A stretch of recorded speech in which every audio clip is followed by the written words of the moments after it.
দর্শক, আমি ডাক্তার জিল্লুর কামাল, মানসিক রোগ বিশেষজ্ঞ।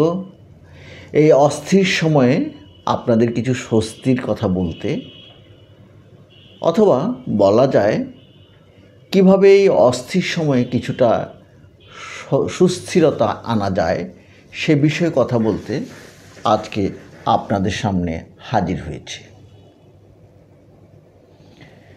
বিগত সরকারের আমলে যখন দুর্নীতি চরমে উঠেছিল, চারিদিকে হাজার হাজার কোটি টাকার দুর্নীতি হচ্ছিল এবং দুর্নীতিবাজরা খুব সহজেই ধরাছোঁয়ার বাইরে চলে যাচ্ছিল, তখন তা জনগণের মধ্যে কী ধরনের হতাশা তৈরি করছিল সে বিষয়ে আমি একটা ভিডিও তৈরি করেছিলাম।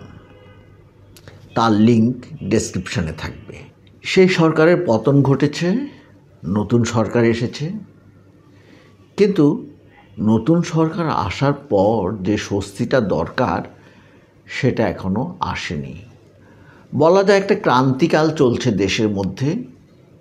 নানান ধরনের শক্তি নানানভাবে তাদের উপস্থিতি জানান দিচ্ছে।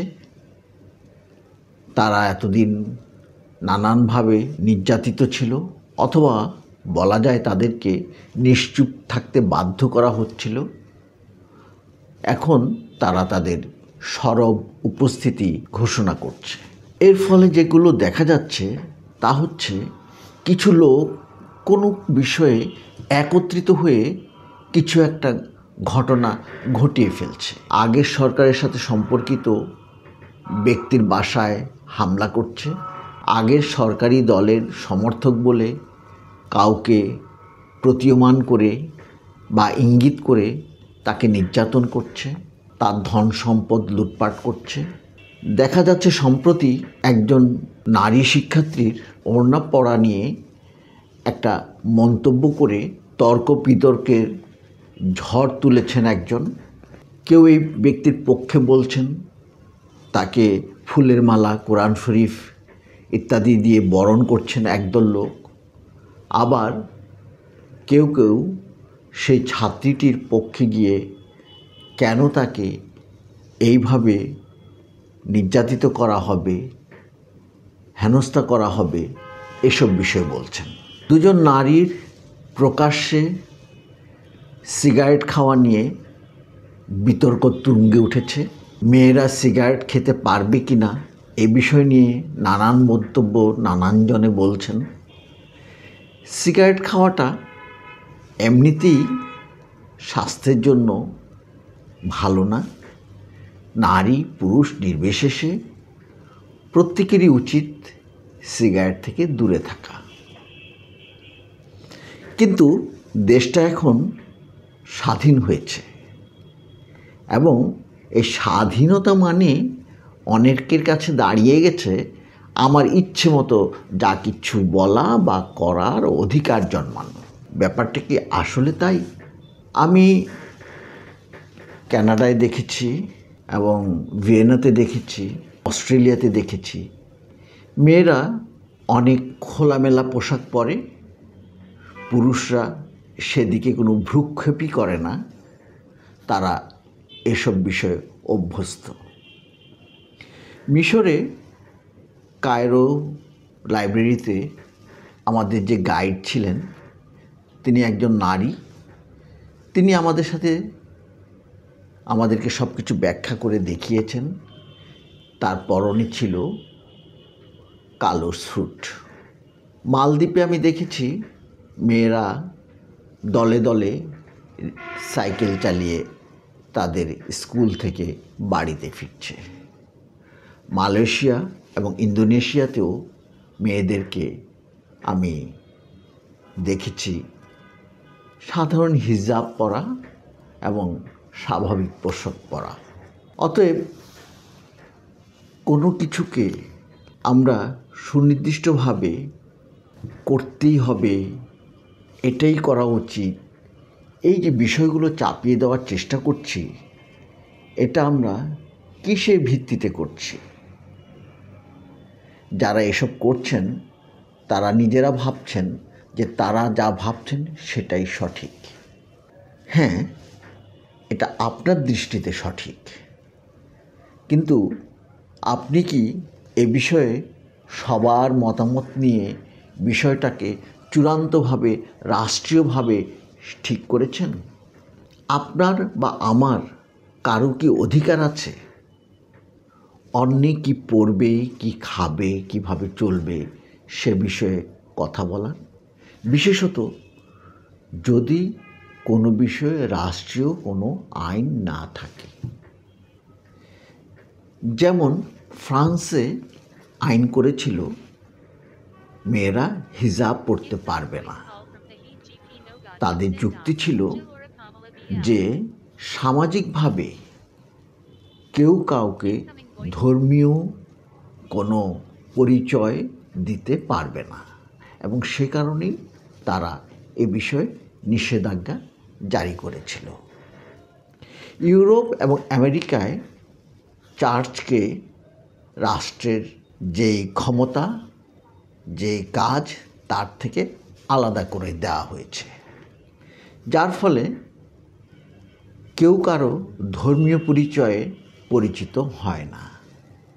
আমাদের দেশে বিষয়টা তা না। আমাদের এখানে রাষ্ট্র এবং ধর্ম অনেকটা মিলেমিশে আছে।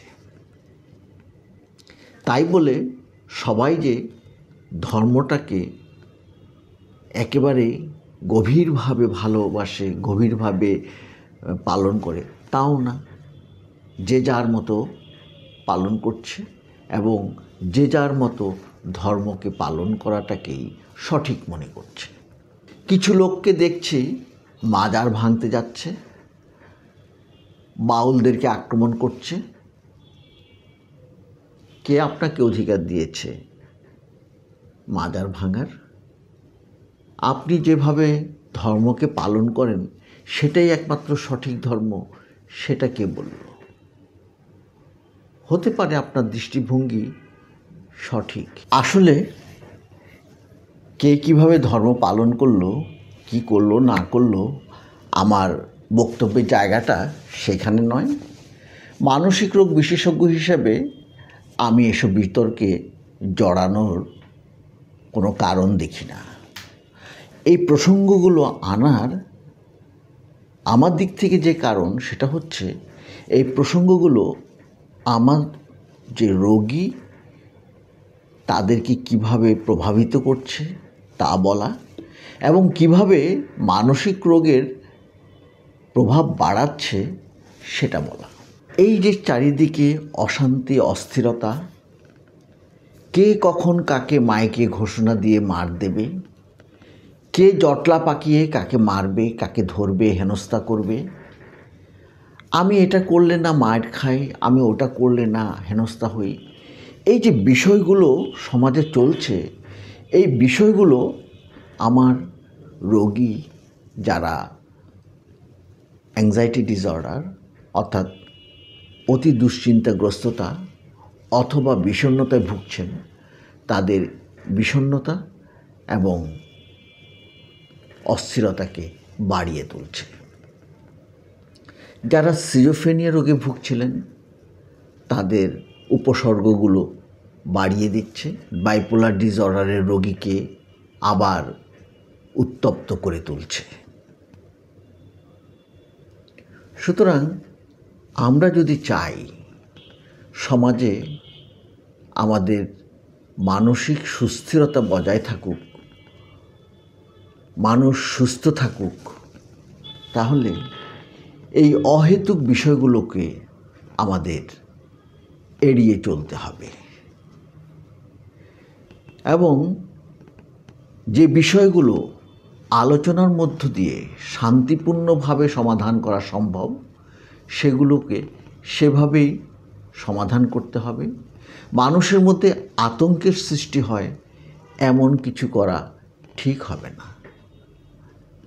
যখন কোনো হই হুল্লোড়, হঠাৎ মাইকে শব্দ শোনা যায়, এখন অনেকেই আতঙ্কিত হয়ে পড়েন, এই বুঝি কেউ হামলা করবে, এই বুঝি কেউ এলো হেনস্থা করার জন্য। তাই আপনাদেরকে অনুরোধ করব, মবের অংশ হিসেবে গিয়ে যা ইচ্ছে তাই করবেন না। নিজের মতামতটা, নিজের আদর্শটাকেই একমাত্র সঠিক আদর্শ সেটা না ভেবে অন্যের মতামতটাকেও বিবেচনায় নিন, সহনশীল হন। এক্ষেত্রে আরেকটা বিষয় বলা খুব জরুরি, কারণ আমি এই বিষয়ে খুব আতঙ্কে থাকি। কারণ আমার কয়েকটা রোগী আছেন যারা ধর্ম বিষয়ে খুব বিরূপ মনোভাব পোষণ করেন। তারা সিজোফ্রেনিয়া রোগের রোগী। তাদের মধ্যে দু একজন ফেসবুকে নানান ধরনের স্ট্যাটাসও দিয়েছিলেন এবং কায়দা করে তাদের ফেসবুক অ্যাকাউন্ট ডিঅ্যাক্টিভ করা হয়েছে। আমার ভয় হয় তাদের মধ্যে কেউ যদি এই ধরনের কোনো স্ট্যাটাস দিয়ে দেন এবং যারা এইভাবে তাদের অনুভূতিতে আঘাত লেগেছে বলে জটলা পাকিয়ে কাউকে আক্রমণ করেন, তারা হয়তো আমার সিজোফ্রেনিয়া রোগীকেও আক্রমণ করে গণপিটুনি দিয়ে মেরে ফেলতে পারেন। সেটা হবে অত্যন্ত দুঃখজনক একটা ব্যাপার।